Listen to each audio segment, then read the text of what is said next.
Barthélémy Dias newoon nañu Macky Sall nit ku bon la dëgg la am déet lu ci mën a ba des ak taxawaayam en tant que njiit wane na ne du bàyyi mer benn yoon te ku bëgg fayantoo la lu koy firndeel moo di jamono yii ginnaaw ba mu jëlee ay dogal ci conseil supérieur de la magistrature affectation bi nga xam ne def na ko ki yoroon union des magistrats du Sénégal di Souleymane Teliko. Naam Souleymane Teliko wane na doomu jullit àqan la rax ci dolli timit amul lenn lu muy sikki sàkk bu nekkee ne yàlla dafa dogal ci moom mu waroon a dem fii nga xam ne moo di Tambacounda waaye ku seetlu bu baax a baax di nga xam ne ak fayantoo la ci Macky Sall jublu moom ak ministre de la justice ndax nag guuxaloon nañ ko lu bare ndax jàppoon nañ ne kii nga xam ne moo di Souleymane Teliko seen loon la maanaam seen adversaire boo xam ne ñoom faw ñu faagagal ko. li ci firnde moo di Macky Sall ba muy dajalee waa union des magistrats du Sénégal di leen dalal ca palais présidentiel yëkkati na fay kàddu ne leen nag comme changé ngeen njiit Souleymane Teliko nekkatul seen njiit jamono yi suñ diggante mën naa ratax ndax tax ñi nga xam ne ñoo nekkoon ci bureau Souleymane Teliko ñoom ay la yéwén ñoom dañ ma contrôle te nag sama nguur bëgguñu ci woon dara noonu lañ ma jàppee woon man it nag ma jàppee woon leen noonu. lu ci mën a amit ba des ki nga xam ne moo di Souleymane Teliko doon jiite union des magistrats bu Sénégal luñ ko mën a waxale xar na tànk tubayam ngir xeex ngir lii di justice lii di magistrat am indépendance bu mat sëkk amul lenn loo xam ne am na ci sikki sàkk wala naatable ci taxawaayam ngir rek justice ñu gën leen naw gën leen fonk dem na ci sax ba fàttali Macky Sall moom ci boppam ne moom moo doon wax ne bés bu jotee réew mi dina jox justice indépendance ba mu mat sëkk. Pourquoi je disais que l'indépendance aussi c'est une question qui est transversale, qui en réalité a un impact sur le fonctionnement au quotidien. C'est ça le constat. Et je voudrais vous lire aujourd'hui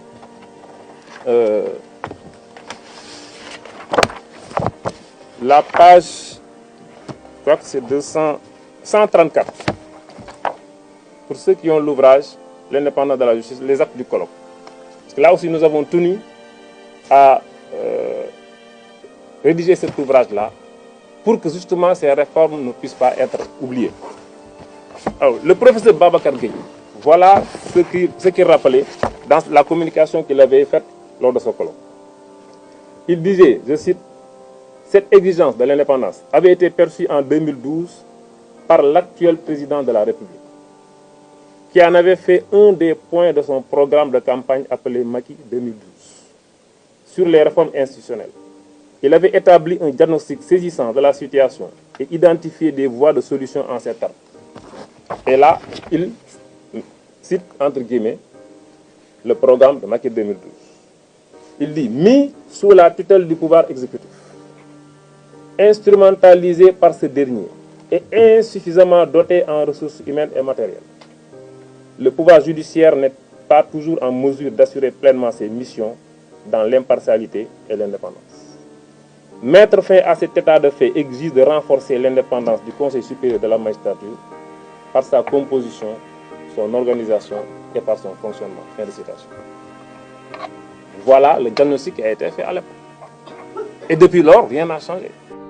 du émission wala colloque wala séminaire bu Souleymane Teliko deful ngir rek wane justice ni ko pouvoir exécutif noote lool te nag wëlbatiku di xamle ne justice soo ko xoolee bu baax a baax pouvoir exécutif defu ko lu dul foyekaay wala ngànnaay ngir dal ci adversaire politique am. Dakar Matin. dañoo jàpp ni système judiciaire war nañ ko mën a tëggaat ba nga xam ni day méngoo ko lu ñu soxla ci démocratie ak lu ñu soxla ci état de droit. lan lañ soxla ci état de droit? État de droit séparation des pouvoirs lañ ci wax. Séparation des pouvoirs nag li ci gën a ràññeeku moom mooy pouvoir judiciaire boo xam ni kenn du ci mën a dugal loxoom maanaam tey pouvoir exécutif du mën a dugal loxoom ci justice bi beneen pouvoir du mën a dugal loxoom ci justice bi parce que bi ñuy defee suñu ndaje ñun suñuy biir magistrat yi gis nañ ne dafa am ay dispositions yoo xam ni pouvoir exécutif mën na fa jaar dugal ci loxoom ci justice bi tey parquet bi ni muy doxee pouvoir exécutif mën na dugal ci loxam ci justice ci dossier yi te loolu dafa baaxul magistrats yi juges yi ni ñuy attee donte nee nañu dañu am indépendance mais dañoo teg seen kaw benn pression boo xam ni loolu mën na tax ñenn si ñoom mën a cédé wala def loo xam ni luy neex nguur gi la donc loolu lu koy dindi lu koy faj mooy ñu defaraat justice bi comme ni ñu ko defaree si dëkk yu mag yi fi nekk man damay wax toujours que Sénégal bu ñu tam da ngay dégg ñenn naan non on a les meilleurs systèmes judiciaires en Afrique mais ñun suñu ambition dafa war a nekk meilleur système judiciaire au monde ñun ambition boobu la ñu am nit da ngay am ambition suñu ambition weesu na am meilleur système judiciaire en Afrique parce que Afrique tamit du question ne dañoo manqué respect pays africain mais ñun ñëpp xam nañ li fi xew ci Afrique li ci ëpp tey mooy justice yoo xam ne dafa manqué indépendance donc nekk fi meilleur kooku de référence te loolu mun jàpp nañ ne bu fekkee réforme yi ñu tënk ci téere bi def nañ ko lu bëri ci dérive yi ñuy gis dootuñ ko am donc démarche boobu la ñuy gis ni moom mooy lu baax moo tax tey suñu gisee organisation yi yëpp ñëw daje ne dañuy appuyer ñun dañ koy rafetlu ñu xam ne kon donc on est dans la bonne voie ñuy ñaan rek nag projet bi tamit mu antu et puis li ñu soxla ci justice ñu mën ko am.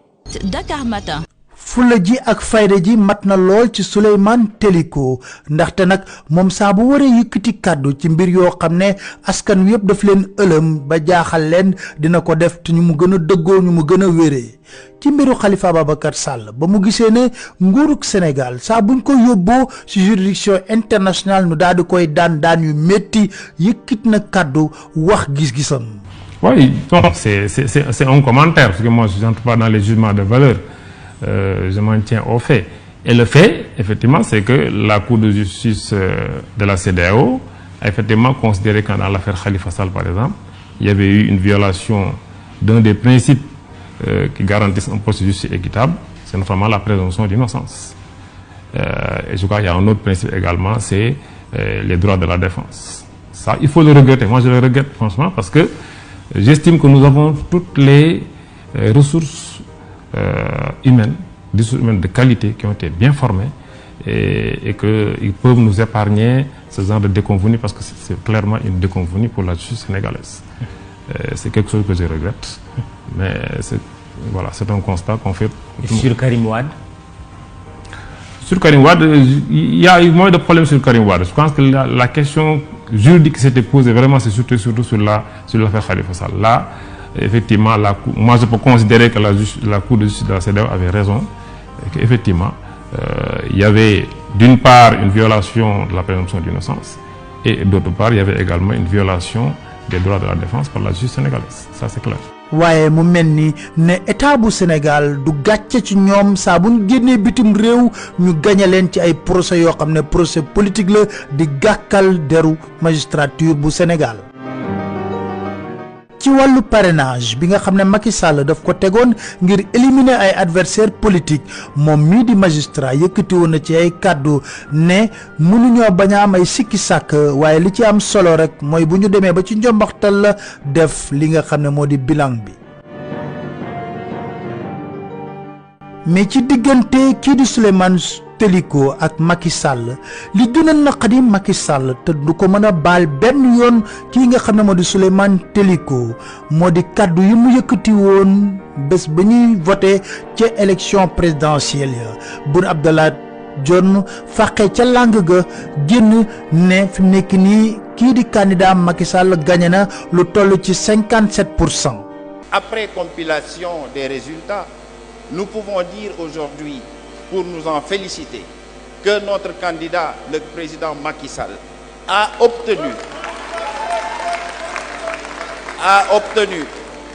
sur la base des résultats qui nous sont parvenus ici au siège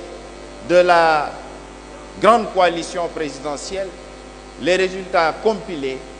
nous disent aujourd'hui qu'il nous faut féliciter le président Macky Sall pour sa réélection au premier tour.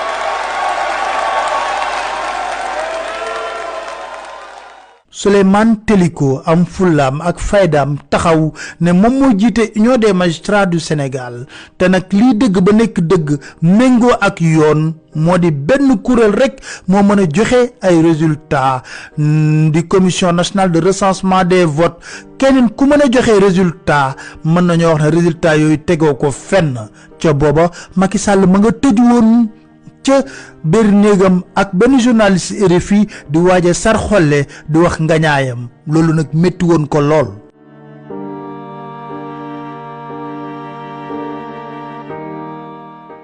fitam jomam ak faydam Souleymane Téliko wane na ko moom mi doonoon président cour d'appel bu Thiès ci loo xam ne ñaawteef la Macky Sall defoon ko xëy suba teel génne benn décret gracier kenn koo xam ne dañ ko jàppoon ci wàllu trafic de médicaments di Mamadou Wuri Diallo mu nekk mbir mu lëmbe woon Sénégal lool dañ toppoon ko mu nekk di def faux médicaments di def trafic bu rëy ci koppan ñu toll woon ci ay milliards Macky Sall génn décret bàyyi Mamadou Wuri Diallo mu dem mbir yooyu yëngaloon réew mi waaye moom ba mu ci jotee ci appel kii nga xam ne moo di Souleymane Téliko dafa ne décret de grâce bi ñu signal Mamadou Wuri Diallo teguñu ko fenn te décret bu illégal la rax ci dolli moom day dëggal condamnation bi nga xam ne def nañ ko Mamadou Wuri Diallo lancé mandat d'arrêt international Mamadou Wuri Diallo ngir ñu mën koo jàpp mbir moomu tamit naqadi woon na lool Macky Sall donte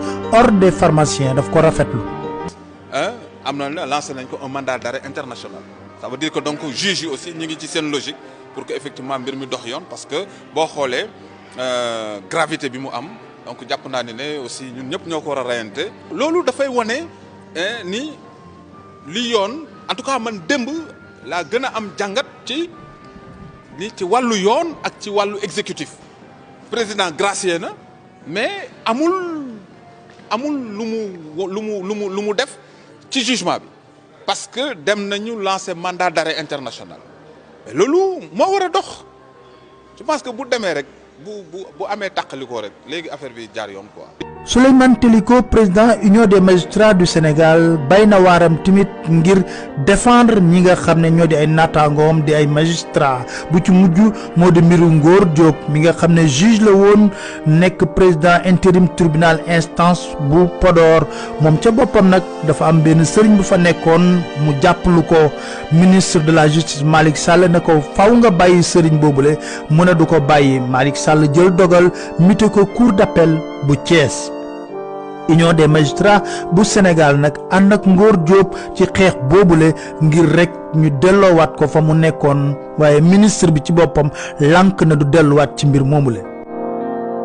kaddu gu ñaaw ku ne teg nañ ko ci deru Souleymane Téliko dem nañ sax bay wax ne guinéen la dem nañ bay wax ne ci opposition bi la bokk waaye mu ànd ak ngorom ak fullaam ak faydaam ak jomam ak fitam du wàcce benn yoon boppam ci kanamu ñi nga xam ne lu bon rek lañ ko yéenee ba tax tey jii soo xoolee affectation biñ ko def day dëggal kàddu yi mu doon yàgg di wax ne justice amul indépendance ndax saa bu exécutif soxla salfaañe justice def ko rawatina lii di carrière magistrat yi Macky Sall nag mbañeel gi nga xam ne da koy wane saa su ne ak tit fayantoo gi nga xam ne da koy def saa su ne en tant que kilifteef ba pare te di wàññi li nga xam ne moo du dayoom tey jii defaat na beneen victime du Souleymane Téliko waaye fa muy dem tamit yàlla nañ ko ñaanal mu dem fa jàmm ak salaam liggéey bu mucc ayib ba waa Tamba tamit xam ne kii nga xam ne moo di Souleymane Téliko liggéeyam rek moo ko ñor.